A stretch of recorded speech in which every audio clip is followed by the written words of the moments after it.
What's up, everybody? Citizen Kimberly here. We are going to be discussing the movie feature titled...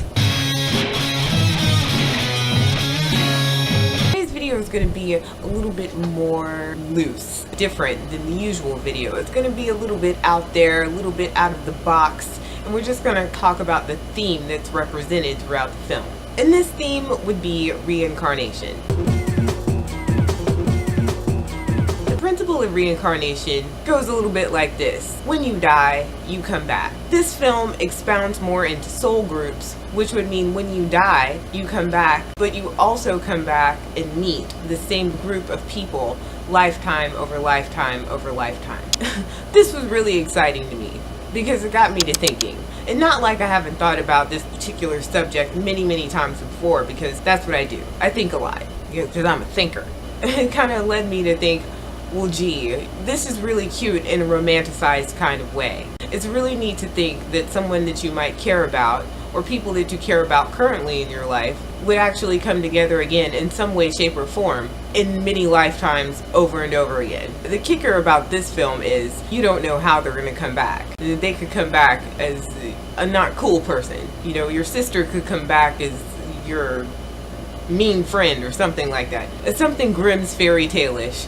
which is funny in its own right. It's also a little disturbing in another way. One of the themes of the film is your life is not your own. You're bound to other people. In that respect, it kind of takes away free will. Now, I like free will because that you have the choice to change your life if you choose to do that. If you don't want to do that, then you don't have to. But if you want to change your life, you can. But with this theory, it kind of states it doesn't really matter.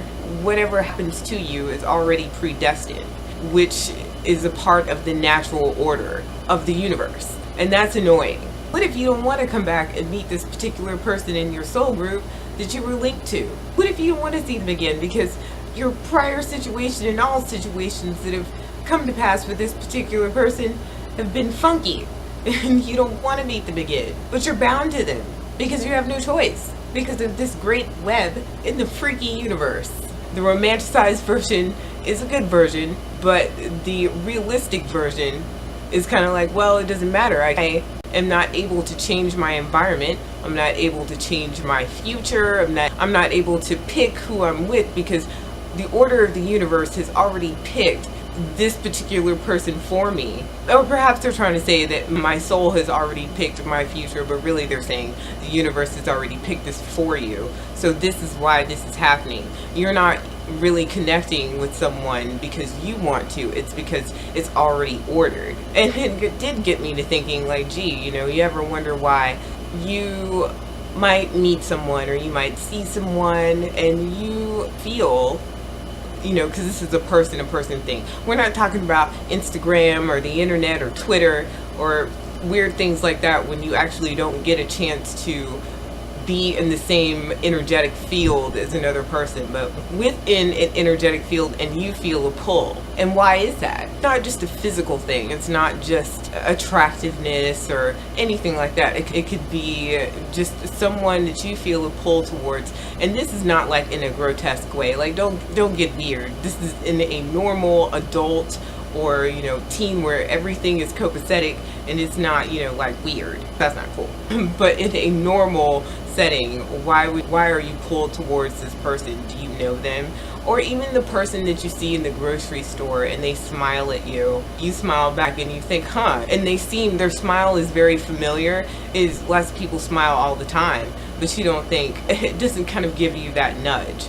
And it kind of makes me think technically it is really weird since there's so many people in the world. I also found that really comforting too. It's like the person in the grocery store could have been like your son in a former life or your mother in a former life and you wouldn't even know it, but in that moment while your energy fields are so close. Questions that the film brought up for me, even though they didn't touch on it, was kind of like, huh, if energy is neither created nor destroyed, then where does the energy go? It doesn't go anywhere. It just stays where it is, which would mean that technically there isn't a heaven. And can you believe in the theory or the belief in God in heaven if you believe in science? Because this theory is based on science, whereas heaven is basically heaven and God is off of faith. So can you believe in those things? And is reincarnation feasible based on the fact that energy is neither created nor destroyed, which would simply mean it would recycle itself,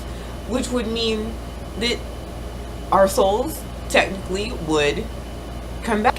And also, if souls come back and there are more people on the planet than there have ever been, then that would mean there's only a limited amount of souls. So where did all the extra people come from, and are they soulless individuals? Just a question. And it's kind of scary, right? So if you like movies that are thought-provoking and kind of make you look at the deeper meaning into life and all of these philosophical theories, then I would suggest that you should check out Cloud Atlas. It was awesome. And that's going to do it for this video. I hope you all enjoyed it. I hope you all are having a fantastic day and you're living your life and thinking and being very conscious and aware of your surroundings and the people that you meet, even the ones that pass you on the street. There may or may not be a connection, but it's really interesting to think about. Maybe the question that pops into your head is, have I known you before? Don't forget to check out my other movie reviews and let me know if you enjoyed this type of video where I don't necessarily go into the rundown of the plot of the film. I just kind of talk about it. If you're into it, watch it.